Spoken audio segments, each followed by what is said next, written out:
On va commencer. D'abord, je tiens à dédier cette conférence à une personne qui m'est très chère et qui se reconnaîtra là. Et je me présente, je m'appelle Jean Pellissier et ça fait donc plus de 30 ans que je fais du cabinet en médecine chinoise traditionnelle. J'ai eu la chance d'être formé par un des plus grands maîtres qui est enseigné jusqu'à l'heure actuelle aux Occidentaux, à savoir le professeur Liang Kokuen. Et on avait commencé en 1974 et on avait fait donc 3 années de base, 5 années de cancérologie, 2 années sur les maladies mentales, émotionnelles, et sur l'hypertension artérielle et les rhumatismes. Et de tout cet enseignement extraordinaire, j'essaye depuis quelques années de tirer... Vous savez, il y a 2 aspects en médecine chinoise. Il y a l'aspect curatif, on est obligatoirement homme orchestre.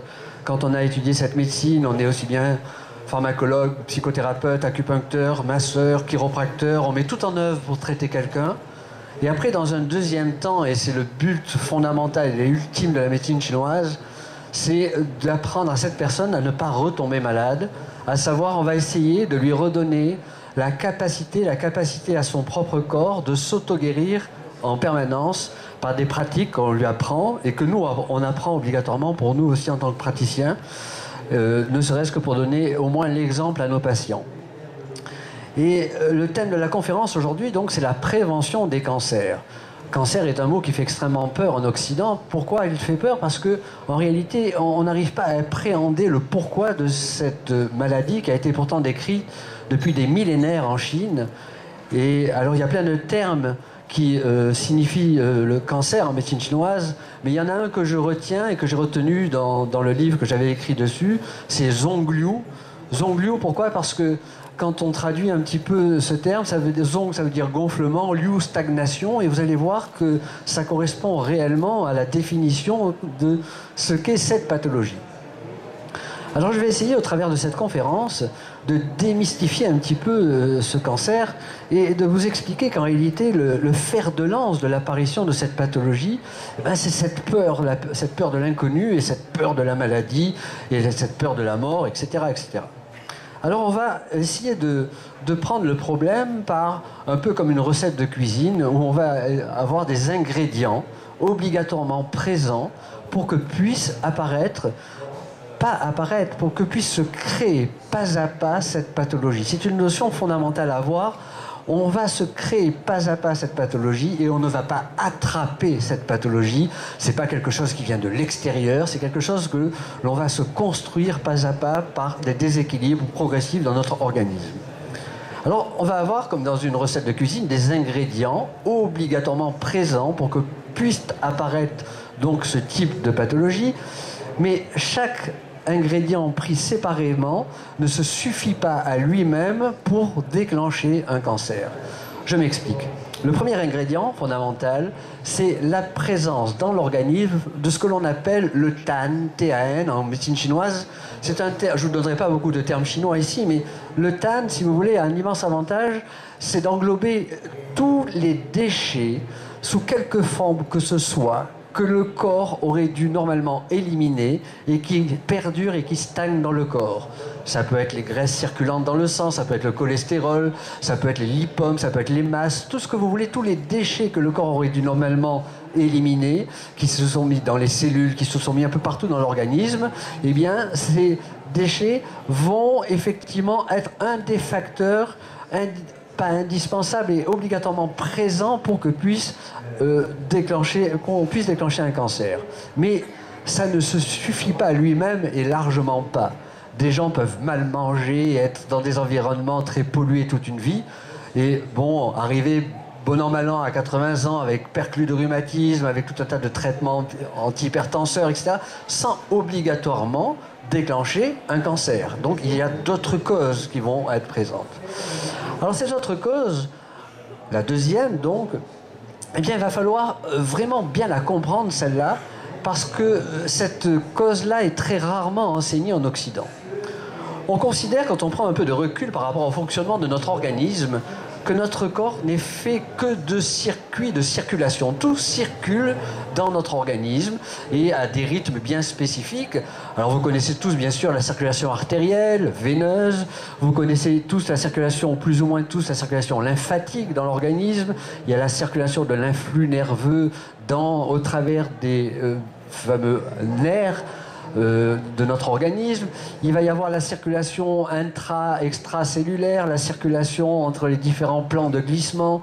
Nous, en médecine chinoise, on parle d'une circulation des 3 foyers de liquides organiques.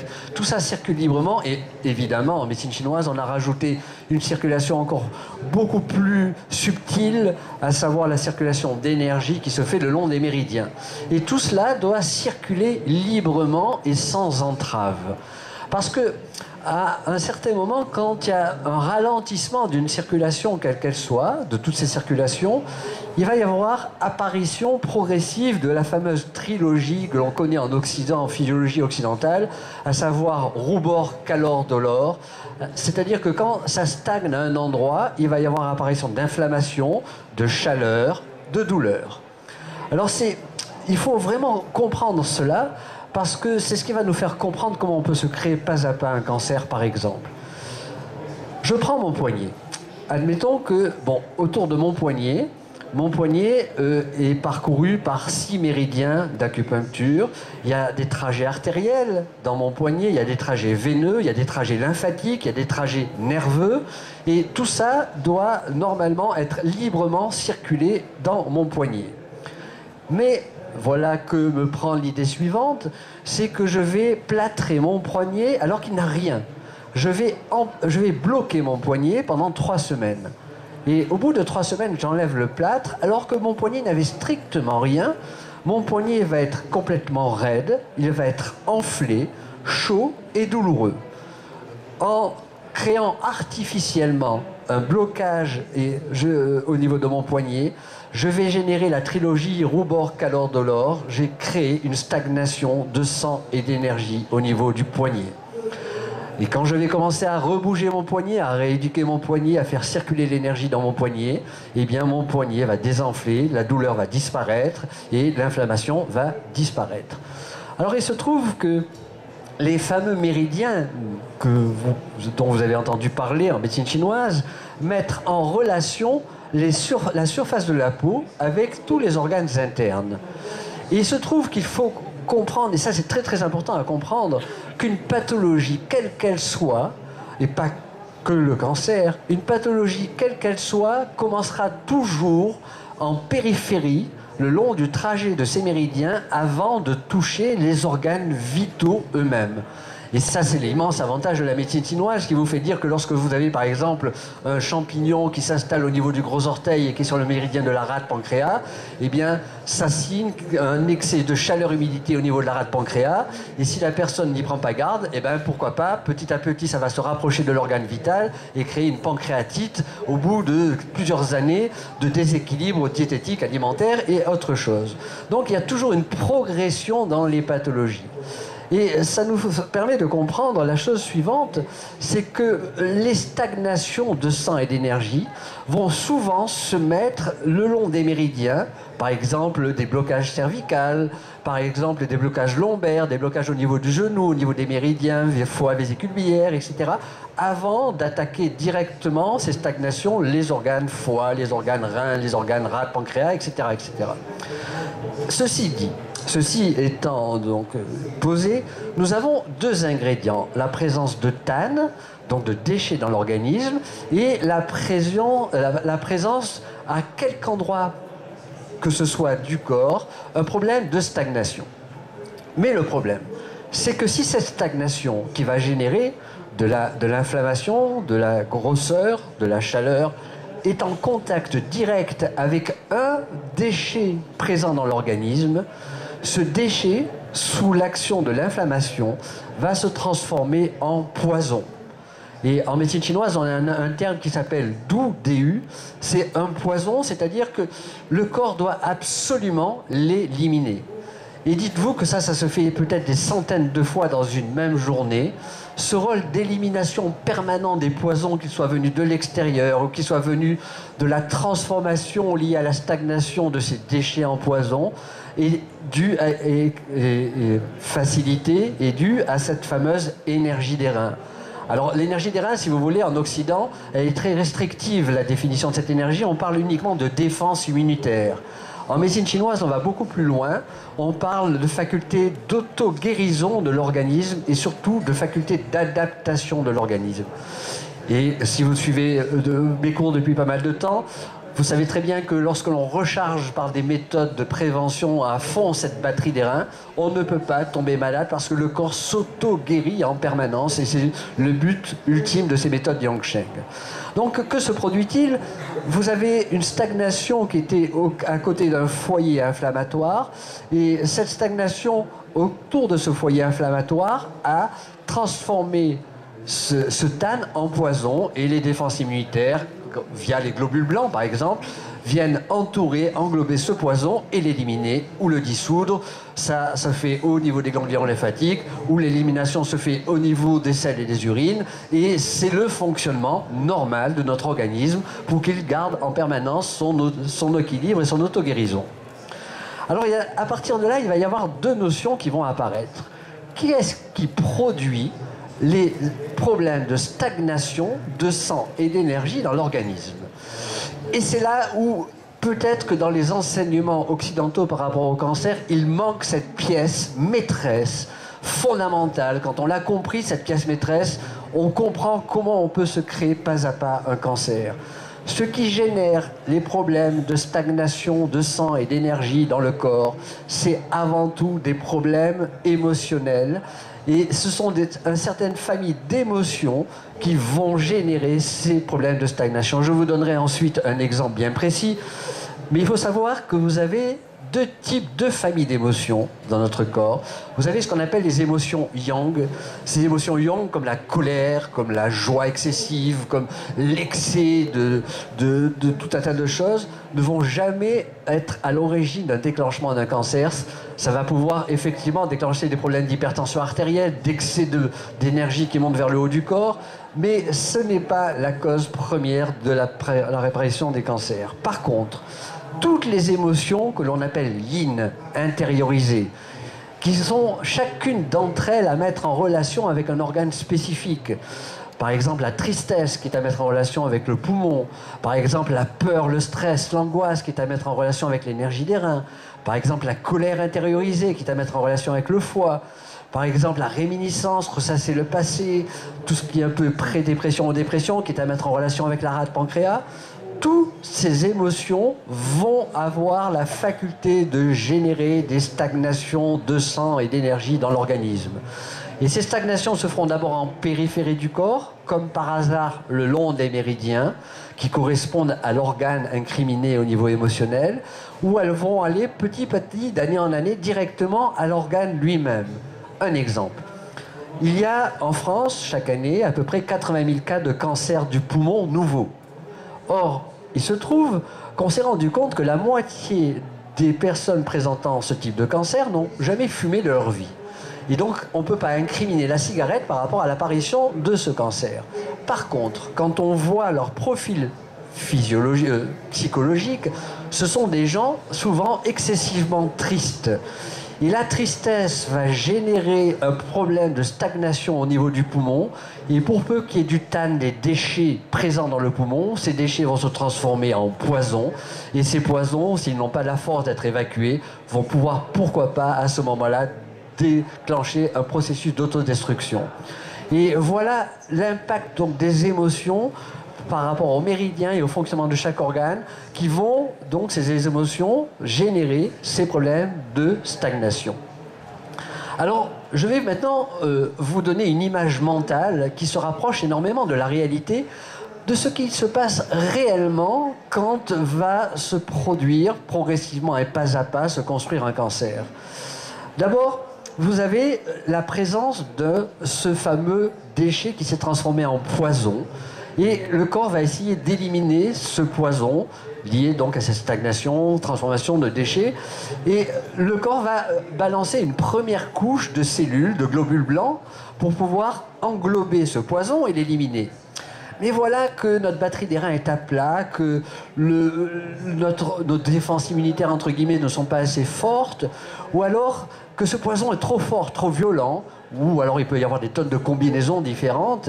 Mais cette première couche de cellules qui vont attaquer va mourir parce qu'elle n'est pas assez puissante. Il va former des déchets qui eux-mêmes vont se transformer en poison. Alors une deuxième couche va arriver, et puis elle va subir les mêmes choses. Et puis une troisième couche va arriver, et une quatrième couche. Je vous décris juste la fabrication progressive d'une excroissance, que ce soit un polype, que ce soit un lipome, que ce soit n'importe quelle boule masse, qui pour le moment n'a rien à voir avec un cancer, qui est juste donc des couches progressives, successives, qui se sont mises en place pour éliminer justement cet anticorps, ce poison que le corps... Mais il n'en a pas la force, le corps, d'éliminer cette chose-là. Mais voilà qu'à un moment, il y a un énorme choc émotionnel qui vous arrive, qui vous tombe sur la tête. Le décès d'un être cher, un divorce, un changement brutal dans son mode de vie, qui met à plat complètement votre batterie des reins, par trop de stress, trop de peur, trop d'angoisse. Et le processus, lui, il est toujours latent, il est toujours présent.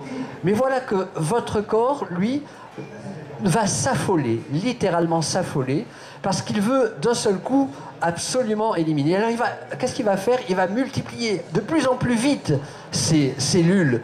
Mais ces cellules, n'oubliez pas que la multiplication cellulaire est directement reliée au bon fonctionnement, à l'état de vos glandes surrénales et de l'énergie de vos reins. Hein. Et donc cette multiplication excessive va faire qu'à un moment, eh bien, les cellules se multipliant tellement vite, elles vont se déformer. Et c'est les fameuses cellules cancéreuses dont on parle. Mais enlevez-vous l'idée de votre tête qu'une cellule cancéreuse est une cellule tueuse. Ça n'a rien à voir, c'est une cellule dégénérée qui n'a plus, de par l'hypermultiplication, avoir eu le temps de se fabriquer de façon optimale pour pouvoir éliminer le poison. Et c'est là où on commence à parler d'une tumeur ou d'un cancer, tout ce que vous voulez, en médecine chinoise comme en médecine occidentale. Et si vous conservez cette vision en tête, eh bien aussi conservez l'autre vision. Lorsque l'on vous a guéri d'un cancer, par exemple, ne croyez pas qu'il y a une cellule tueuse qui attend dans votre corps pendant des années pour vous redéclencher un autre cancer. Ça, c'est une fausse vision totale, et c'est vous faire croire que vous avez une épée de Damoclès sur la tête et que ça y est, votre vie est fichue parce que vous avez fait un cancer du sein ou quelque chose comme ça. Et ça, c'est très très important à comprendre. Hein. Qu'est-ce qui va faire que 2 ou 3 ans après, vous allez refaire, pourquoi pas, un autre cancer? Eh bien, c'est les mêmes causes qui n'ont pas été enlevées, qui vont produire les mêmes effets, mais ces mêmes effets vont se produire de plus en plus proches de l'organe vital. Et quand vous avez cette vision, vous avez tout compris sur les cancers. Je vais vous donner un exemple. Bon, je pourrais parler, par exemple, il y a 2 grandes familles de cancers qui vont être de plus en plus importantes en Occident de par notre mode de vie. Chez l'homme, ça va être le cancer de la prostate, et chez la femme, le cancer du sein. Et c'est d'ailleurs celui qu'on voit de plus en plus fréquemment. Et on va parler peut-être du cancer du sein. Messieurs, vous êtes beaucoup moins bien lotis que les femmes, parce que le cancer du sein chez la femme est le plus bénin des cancers, alors que le cancer de la prostate chez l'homme, eh ben, se rapproche un peu de la batterie des reins et de l'énergie des reins, et c'est peut-être pas si terrible que ça. Bon, on va vous en guérir, c'est évident, mais il va falloir vraiment faire attention dans votre mode de vie pour ne pas redéclencher des problèmes de plus en plus profonds dans cette zone-là. Alors, prenons le cancer le plus fréquent et le plus bénin, qui est situé où? Sur le côté gauche, à savoir sur le côté externe du sein. Pourquoi? Alors, on va reprendre tous les termes dont je viens de vous parler. Voilà que... D'abord, il faudrait connaître un peu juste le méridien de la vésicule biliaire qui passe sur le côté externe du sein, qui passe dans cette zone-là, au niveau cervical, qui se met au niveau du coin de l'œil. Surtout le côté du corps, c'est le méridien de la vésicule biliaire. Et voilà qu'une femme, par tempérament, est de nature plutôt yin, alors qu'un homme est plutôt yang, excessif. Et donc, au niveau émotionnel, une femme va plutôt avoir des émotions intériorisées, même une plus grande sensibilité émotionnelle, ce qui fait en même temps sa force et sa fragilité, et elle va plutôt que d'avoir des colères extériorisées, elle va intérioriser ses colères. Et à force d'intérioriser ses colères, elle va générer des blocages et des stagnations au niveau de son foie, vésicule biliaire. Mais avant de se créer une hépatite ou une cholécystite ou des problèmes locaux au niveau du foie, je vous ai dit que ça allait être exporté au niveau des méridiens en externe. Donc, qu'est-ce qu'elle va avoir comme symptômes pendant des mois et des années? Des douleurs cervicales, l'insomnie de 3 heures du matin, des ballonnements au niveau du ventre, des mauvaises digestions, etc., etc. Et puis, au moment de son ovulation, au moment de ses règles, elle risque d'avoir des chaleurs et des grosseurs qui apparaissent au niveau du sein. Ce qui est bénin, complètement bénin, c'est rien à voir avec un cancer encore, hein. Bon, mais admettons que cette chaleur qui se fait régulièrement au gré de ses émotions, d'ailleurs, chaque fois qu'elle s'est mise de plus en plus en colère, et ben les prochaines règles vont être de plus en plus douloureuses, que ce soit au niveau local qu'au niveau du méridien externe du sein. Eh bien, si au niveau du sein, il y a des déchets présents, et il y a bien des causes qui peuvent générer des déchets. Par exemple, quand vous absorbez trop de sucre rapide qui se transforme en graisse, chez les femmes, ça se met très souvent au niveau des seins. Par exemple, si vous avez une montée de lait et qu'on n'a pas su vous faire vider complètement vos seins après cette montée de lait, il peut y avoir des granuloses qui se vont faire des déchets de lait qui vont rester. Ça n'a rien à voir, une fois de plus, avec un cancer. Plein d'autres éléments peuvent être présents dans le sein et présenter des déchets. Mais si cette stagnation est au contact d'un foyer où il y a un peu trop de déchets, ce déchet se transforme en poison. Rappelez-vous ce que je vous ai dit tout à l'heure. Et du coup, vos défenses immunitaires vont venir encercler ce poison, c'est la transformation du déchet en poison, pour l'éliminer, pour le dissoudre. Dites-vous que vous avez fait comme ça des milliers, des centaines de milliers de cancers depuis que vous ovulez, et votre corps, depuis fort longtemps, a fait son travail d'auto-guérison parce qu'il en avait la capacité. Par contre, voilà que nos déchets sont trop importants. Voilà que la stagnation est trop importante. Et voilà juste qu'apparaît le gros choc émotionnel. Et c'est toujours quand on vraiment questionne la personne, elle a perdu son être cher, son enfant, elle a eu un divorce 3, 4, 5, 6 mois avant de faire son cancer. Il y avait les états qui étaient présents, mais le grand facteur émotionnel a mis à plat complètement sa batterie des reins. Et à ce moment-là, l'affolement du corps se met en place. Et l'hypermultiplication se met en place, et la déformation cellulaire se met en place, et le cancer se met en place. On va vous guérir de ce cancer. À la limite, on pourrait même dire que par rapport à ce cancer du côté gauche du sein, on va se servir d'un marteau pilon pour tuer une mouche. C'est pas grave, on va vous guérir de ce cancer. Mais voilà que, comme vous ne savez pas pourquoi vous avez fait ça, pourtant je mange bien, je fais, oui, mais est-ce que réellement vous savez gérer vos émotions? Est-ce que vous mettez en œuvre ce que je vais vous enseigner après par rapport à la prévention des cancers? Eh bien, on vous a guéri complètement, mais 3 ans après, vous redéclenchez, vous refaites à nouveau un cancer. On ne s'est jamais posé la question, pourquoi de gauche, ça ne va pas se resituer au niveau gauche du sein, mais à droite. À droite, pourquoi? Parce qu'on va se rapprocher du foie vésicule biliaire. C'est les mêmes causes qui ont produit les mêmes effets. Et donc, à partir de là, on va de nouveau, vous allez refaire le même processus. On vous guérit complètement. Vous avez, toujours cette peur, cette épée de Damoclès sur la tête. Vous continuez dans vos déséquilibres mentaux, émotionnels, diététiques, etc., etc. Les mêmes causes produisant les mêmes effets. Quelques années après, eh bien, la pathologie va progresser. Vous allez vous recréer de nouveau un même processus, mais de plus en plus proche du foyer vital. Alors là, il y a 2 cas de figure. C'est ou au niveau du foie, et la plupart du temps, c'est au niveau des voies biliaires. Donc c'est le cancer des voies biliaires qui se rapproche de l'organe vital, qui est évidemment un peu plus important et grave que le simple cancer externe. Ou alors, c'est carrément à la racine même du fonctionnement de votre organisme, c'est-à-dire au niveau de l'énergie des reins. Or, si vous connaissez un peu la physiologie en médecine chinoise, il y a une phrase en médecine chinoise qui dit que l'énergie des reins gouverne les os du squelette, Et donc, c'est un cancer qui va se mettre au niveau des os. Et le cancer au niveau des os, eh bien, il est autrement plus compliqué et dur à traiter en Occident et partout que le simple cancer externe au niveau du sein. Donc, il faut vraiment avoir ces notions de progression par rapport à cela et ces notions d'approche de plus en plus des organes vitaux. Alors, ceci étant dit, vous avez donc ces notions, ce cocktail. Eh bien, vous allez dire, à partir de maintenant, d'accord, j'ai compris le processus, eh bien, quelles sont les méthodes de prévention que je vais mettre en œuvre? Alors, en Occident, bon, heureusement, à l'heure actuelle, dans les recherches modernes, on fait quand même un petit peu attention à ces notions de défense immunitaire et on se rend compte qu'on devrait un peu cibler là-dessus par rapport à la prévention des cancers.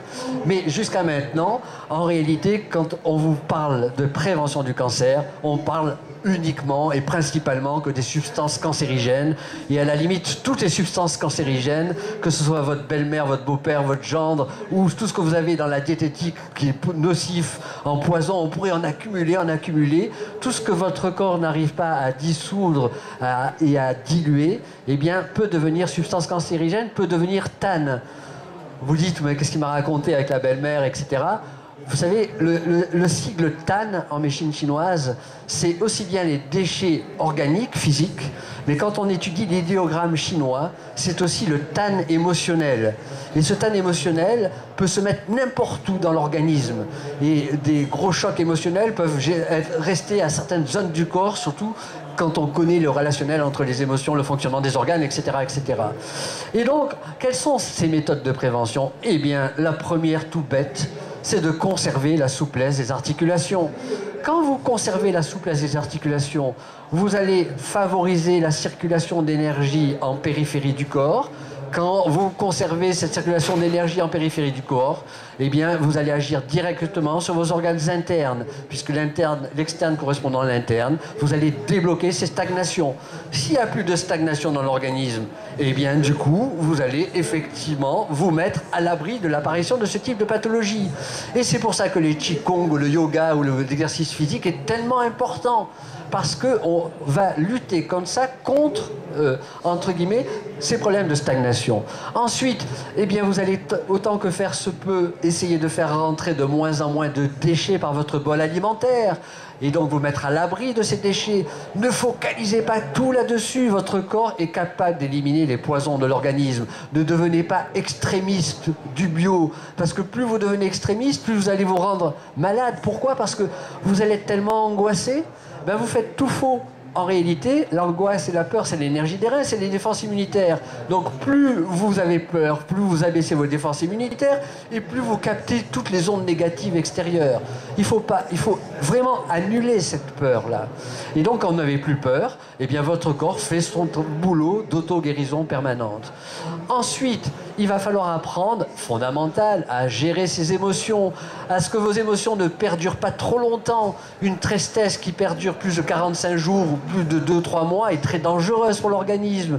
Des colères intériorisées qui durent des années, c'est peut-être le pire des poisons de l'organisme. Et il va falloir apprendre les antidotes de la colère, il va falloir mettre tout cela en œuvre. Et n'oubliez pas, ceux qui avaient assisté à ma conférence que j'avais faite il y a 2 ans sur le pardon et la colère, les antidotes peuvent être excessivement rapides à mettre en œuvre. Et donc il va falloir apprendre à gérer ces émotions. Et ensuite, le but ultime, c'est de recharger au quotidien de façon permanente votre batterie des reins par toutes les méthodes Yang Sheng de prévention. Ces méthodes que nous avait enseignées notre maître, ces méthodes qui, effectivement, nous, en tant que praticiens, nous mettons en œuvre obligatoirement pour être crédibles vis-à-vis de nos patients. Comment voulez-vous qu'un praticien soigne un patient si lui-même est malade, hein? Ben, j'ai 61 ans, et ben, ça va faire 30 ans que je n'ai pas vu de médecin, que je n'ai pas pris un médicament, même pas de complément alimentaire, parce qu'on apprend une chose par ces méthodes Yang Sheng, c'est qu'on n'est plus des effets, qu'on ne dépend pas de l'extérieur, en réalité on est des causes. Et c'est parce que nous ne savons pas gérer et que nous n'avons pas la connaissance du fonctionnement de notre organisme que nous mettons en place tous ces ingrédients petit à petit. Alors, je vais essayer de répondre à des questions que je vais moi-même poser parce que ça nous amènerait trop loin, autant cibler ces questions-là. Vous allez me poser la question suivante. Oui, mais alors, là, vous m'avez parlé du cancer de 30 à 50 ans, 60 ans. C'est le cancer les plus classiques, de prostate, cancer du sein, etc. Qu'en est-il du cancer des enfants, des bébés? Alors, on pourrait effectivement en parler de ce cancer. Alors, par rapport à ce que je vous ai dit, ben maintenant vous compreniez mieux. D'abord, un bébé est un être émotionnel et sensible à part entière. Et il a beaucoup plus de sensibilité que vous pouvez croire. Et en plus, il a une double sensibilité. Il a sa propre sensibilité, ses propres stimuli sentimentaux. Et il a en plus, en direct, pendant des mois et des mois, le cordon émotionnel de sa mère et de ses parents. Et donc, en réalité, quand une maman est très stressée et très angoissée, elle va générer chez son enfant ces problèmes de stagnation et de blocage qui se font souvent au niveau du foie, qui fait que l'enfant est très tendu, nerveux, coléreux, qui dort mal la nuit, qui pleure souvent, etc., etc. Et donc, si en plus l'enfant a hérité des 3 générations antérieures d'une batterie des reins excessivement faible, donc n'a pas vraiment cette capacité d'adaptation parce qu'il a sa fragilité de bébé et d'enfant, eh bien on peut concevoir qu'un enfant dès le plus bas âge puisse effectivement déclencher un cancer. Ceci dit, à l'heure actuelle, eh bien justement, comme il a quand même une forte puissance au niveau de sa batterie des reins, on peut y arriver à bout. Après, il y a le deuxième famille de cancer, c'est celui qui se fait vers l'âge de 16 ans. 17 ans à l'adolescent. Alors là, c'est plutôt la leucémie. Et il faut savoir, là aussi, vous allez comprendre la chose suivante, c'est que nos adolescents, à l'heure actuelle, eh bien, sont de plus en plus des enfants sucrés, qui prennent trop de sucre rapide. Ce sont de plus en plus d'enfants qui font trop travailler leurs yeux, trop d'ordinateurs, trop de télé, etc. Les yeux, c'est le foie en médecine chinoise. Et c'est tous ces effets externes vont générer des stagnations à l'intérieur de leur organisme. Et en plus, 16 ans, c'est là où il y a la pleine croissance, et c'est là aussi où il y a la découverte de la sexualité. Et quand je ferai peut-être des conférences sur la sexualité plus tard, vous allez comprendre que là où ils découvrent leur sexualité et la mauvaise sexualité telle qu'elle est présentée en Occident, ils vont déjà et d'ores et déjà épuiser leur huile ancestrale par un excès d'émissions de liquides organiques et de sperme, par un excès de tout un tas de choses. Ils vont avoir à ce moment-là une grande fragilité au niveau de la batterie des reins et de l'énergie des reins. Et le premier choc émotionnel, qui peut être une rupture amoureuse d'adolescent, il faut faire très très attention parce que ces ruptures-là sont très dangereuses à cet âge-là. Il faut bien suivre l'enfant. Eh bien, suffit à déclencher tout le processus dont je vous parlais, mais là, elle se fait au niveau de la rate pancréas, donc au niveau du sang, et donc au niveau de la leucémie. Vous voyez, avec notre maître, on a étudié tous les cancers, tous. On a commencé par le nasopharynx pour finir par le cancer des os, mais le schéma que je vous ai donné est ce schéma identique à chaque fois. Déchets, transformation des déchets en poison sous l'action de la stagnation, baisse des défenses immunitaires qui n'est plus capable d'éliminer ces poisons, interaction fondamentale des émotions, et là vous avez effectivement tous les ingrédients. Autre chose, alors là ça va être, je vais peut-être me faire des ennemis, mais c'est absolument pas grave. Il faut faire très très attention à ces personnes qui croient tout savoir et qui se donnent et qui se targuent le pouvoir de dire à quelqu'un: Madame, arrêtez tous vos traitements actuels, je vais vous guérir, prenez telle potion, prenez telle chose. Faites très très très attention à cela. Pourquoi? On a oublié la chose suivante. C'est que la première cause de cancer, c'est la peur du cancer. Pourquoi? La peur, en réalité, appartient à l'énergie des reins, donc aux défenses immunitaires. Alors, d'abord, on devrait éradiquer définitivement les mots cancer, parce que c'est le crabe dans le subconscient, c'est pas terrible. On devrait éradiquer définitivement le terme tumeur, parce que tu plus loin, MEURS, au niveau du subconscient, tu meurs, c'est pas terrible non plus. On devrait éradiquer le fait d'avoir la peur de cette cellule cancéreuse qui attend de se balancer à une autre zone du corps. En réalité, c'est les mêmes causes qui produisent les mêmes effets. Et cette personne à qui on va demander d'arrêter le traitement, elle ne sait plus où elle en est, cette personne, parce qu'elle a une ambiance familiale avec elle, elle a une ambiance médicale médical avec elle. Et obligatoirement qu'elle le reconnaisse ou non, elle va avoir ce Jiminy Cricket qui lui dit est-ce que j'ai raison, pas raison, etc., etc. On est des assassins. Pas bon. On est des assassins si l'on demande ça à nos patients. Faites très très attention. En réalité, il faut expliquer les choses à nos patients. C'est le patient qui devient une cause et plus un effet, c'est elle qui décide. Et ensuite, il va falloir lui donner tous les moyens possibles pour qu'elle évite les récidives. Et au moment de ce traitement au niveau des cancers, eh bien, on va l'aider. Par exemple, je sais pas moi, quand on fait de la chimiothérapie, il se trouve que la chimiothérapie met à peu près 1 an pour être éliminée définitivement par le foie. Eh bien, quand vous connaissez un peu ces méthodes Yang-Sheng, vous allez apprendre que le thé noir chinois pris par dose de 9 jours successives va effectivement nettoyer de plus en plus vite le foie, et ça a été reconnu en Occident par des recherches faites là-dessus. Eh bien, quand on prend régulièrement du thé noir chinois, on met plus que 6 mois pour éliminer cette chimiothérapie. C'est aussi bien valable pour la chimiothérapie que n'importe quel type de médicament qu'on prend et qui va être filtré par le foie et qui va rester momentanément comme poison au niveau du foie. Donc, vous voyez, c'est dans ce sens-là qu'on devrait parler de cancer. Et donc, la première des choses que vous devriez faire, c'est de réécouter. Cette conférence a été filmée aujourd'hui. Elle va être mise sur YouTube dans 10-15 jours gratuitement. Vous allez pouvoir la réécouter. Et en la réécoutant 9 fois d'affilée, cette conférence, le chiffre 9, dans cette réécoute, traditionnellement, est très important parce que la deuxième fois que vous allez l'écouter, vous avez l'impression que ce n'est pas la même chose que je dis. La troisième, et pourtant c'est le même film, la même conférence. Et au bout de 9 fois, ça va être totalement intégré à l'intérieur de vous. Et vous allez pouvoir effectivement éradiquer définitivement cette peur, entre guillemets, parce que maintenant, vous savez comment vous le créez pas à pas. Alors, une autre question qu'on va me poser, c'est est-ce que le cancer est héréditaire? Évidemment que non, le cancer n'est pas héréditaire, il n'y a pas le gène du cancer qui va déclencher le cancer. Qu'est-ce qui est héréditaire? Eh bien, c'est la non-rupture du cordon ombilical. On va agir de la même façon, on va avoir le même profil diététique, émotionnel, mental et d'habitude de vie que nos parents et grands-parents. Et parce qu'on a ces mêmes habitudes, et qu'en plus, mentalement, notre mère ou grand-mère a eu un cancer du sein, on va avoir la peur de ce cancer, donc on va focaliser, notre mental va créer pas à pas ce cancer à l'endroit de focalisation, et ayant évidemment pas éliminé tous les déchets et mis en œuvre toutes ces méthodes de prévention, eh bien, on peut parler à ce moment-là d'hérédité du cancer, mais c'est pas une hérédité physique, c'est une hérédité de comportement, c'est une hérédité de comportement mental, émotionnel, physique, et donc d'habitude. Voilà, donc, avant de terminer définitivement, ceux qui me connaissent, donc je suis au stand F4. Cette année, j'ai sorti le fameux coffret, le cours complet de digitopuncture avec toute une méthode que nous avait enseigné notre maître sur les massages, comment se servir de son pouce, etc. Et surtout, je faisais jusqu'à maintenant 2 stages, que je ne fais plus à Paris, sur la gestion du stress et des émotions. Au travers de ce stage, j'apprenais aux gens ce qu'il fallait mettre en œuvre, du matin jusqu'au soir, justement, mais en stage, donc en visuel. Et le stage sur la diététique, et ces stages, je ne les fais plus, et donc ils ont été intégralement filmés, ces stages.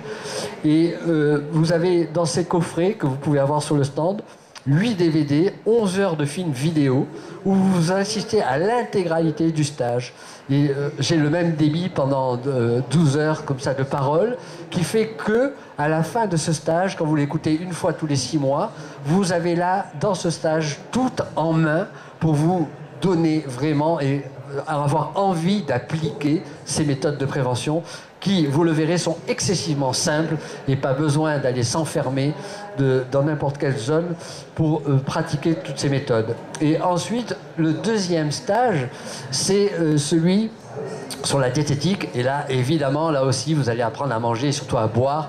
Donc là aussi, vous avez 8 DVD et 12 heures de films vidéo. Et cette année, j'ai sorti quelque chose qui me tenait vraiment à cœur.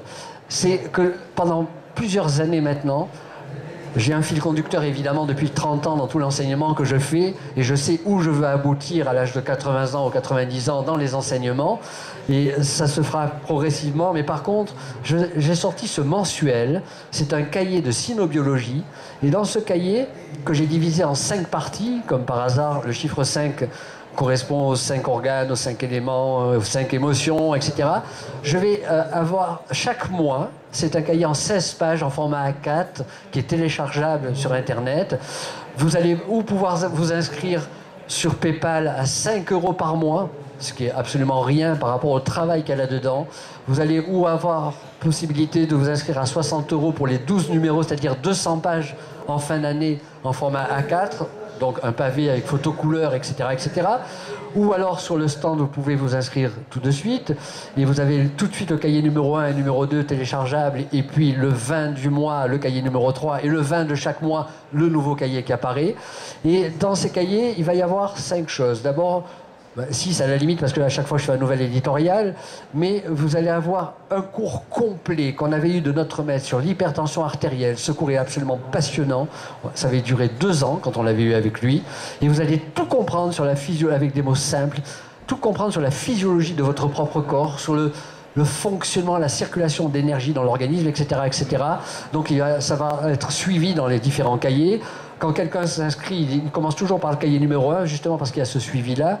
Ensuite, vous allez avoir dans ces cahiers, à chaque fois, je vais traiter d'un nouveau alicament. Ceux qui me suivent depuis longtemps reçoivent tous les mois un alicament gratuit, etc. Et là, ça sera un alicament plutôt chinoisant. J'ai fait la graine de lotus en alicament, j'ai fait les baies de goji, etc., etc., pour enfin rétablir la vraie vérité par rapport aux baies de goji, et ainsi de suite. Et vous allez avoir comme ça tout un enseignement. Tous les mois, vous allez avoir un enseignement complet sur un point d'acupuncture ou de digitopuncture. Et cet enseignement, j'essaye de le faire le plus complet possible pour que vous-même, non praticiens, enfin puissiez vous en servir pour certains types de pathologies externes qui seraient tellement évidemment faciles à éteindre au niveau symptômes, signes d'alarme si on connaissait ces points de base.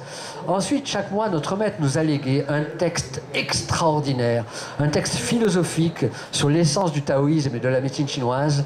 C'est un texte qui, quand on le lit, quand on rentre dedans, il vous paraît très compliqué, mais c'est ce texte qui, lorsque vous le lisez comme cela, en vous laissant aller, va vous déclencher des fulgurances en vous, des moments d'éveil, de compréhension du sens de la vie, de ce qu'est le ciel, la terre, l'homme, et ainsi de suite, et ainsi de suite. Et c'est un texte absolument passionnant. Et chaque mois, je ferai aussi des questions-réponses sur des sujets bien ciblés. Là, je viens d'écrire tout un article dans questions-réponses sur la vaccination par rapport à la rougeole. J'ai écrit tout un article sur la maladie d'Alzheimer. Et d'ailleurs, quelqu'un tout à l'heure m'a donné l'idée, et l'année prochaine, la conférence que je ferai, là c'est sur le cancer, l'année prochaine sera sur Alzheimer. Et ça va vraiment vous conforter dans toutes les pratiques que vous mettez en œuvre. Au moins, vous allez vous mettre à l'abri définitivement dans votre tête, dans votre peur et dans vos angoisses de ce type de pathologie. Donc voilà, tout ça c'est au stand F4. Alors, on va faire une conclusion maintenant, et cette conclusion est la suivante. C'est que, en réalité, la définition de la santé en médecine chinoise est un équilibre précaire entre deux forces opposées, qui sont des forces, donc on pourrait appeler ça les forces yin et yang, et dès qu'il y a déséquilibre sur votre câble de vie, vous allez avoir apparition de symptômes, signaux d'alarme. Ces symptômes, signaux d'alarme, il va falloir progressivement que vous appreniez à les reconnaître. Un mal de tête à un certain endroit sur le côté externe du méridien vésicule-biliaire, c'est pas anodin, c'est pas une maladie. C'est votre corps qui vous dit que vous avez un problème qui s'installe de stagnation de sang et d'énergie au niveau du foie. Et maintenant, vous savez que c'est complètement externe, c'est pas grave du tout. N'allez pas l'occulter obligatoirement tout de suite par un comprimé d'aspirine. Essayez de pardonner et de respirer intérieurement pour masser votre foie, et comme par hasard, votre mal de tête va disparaître en tant que symptôme, signal d'alarme. Bon, si on ne prend pas garde à ces signaux d'alarme, ça va vous déséquilibrer de plus en plus sur votre câble de vie.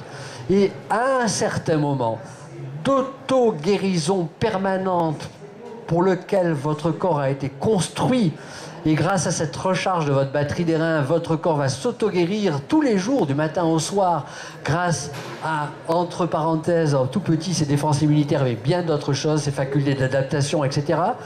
D'auto-guérison, votre corps passe dans sa phase d'autodestruction. Je vous ai parlé du cancer aujourd'hui, mais j'aurais aussi bien pu parler du rhumatisme, j'aurais pu vous parler de la dépression, j'aurais pu vous parler du diabète, j'aurais pu vous parler de tout un tas de pathologies internes. Toutes ces pathologies, ce n'est rien d'autre que des pathologies d'autodestruction. Le corps en fait trop pour s'auto-guérir, le corps s'affole. C'est comme si le corps voulait raccourcir son espérance de vie. Tout le but d'un praticien en médecine chinoise, ce n'est pas de guérir le patient, c'est de redonner au corps du patient la capacité de s'auto-guérir.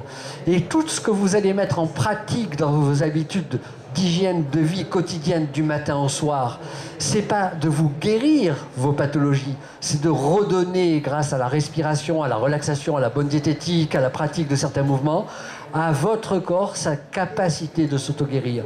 Et si vous avez cette vision-là de la santé, je peux vous assurer que vous allez faire d'énormes progrès et que vous n'allez plus dépendre de l'externe, mais vous allez à ce moment-là ne plus être un effet, mais être une véritable cause, autant dans l'apparition de vos propres pathologies que dans la capacité qu'a votre corps de s'auto-guérir. Voilà, je vous remercie beaucoup pour votre écoute. Je referai la même conférence demain et vous pourrez dans quelques semaines la retrouver. Donc, vous serez prévenus sur YouTube sans aucun problème. Merci pour votre écoute et à très bientôt.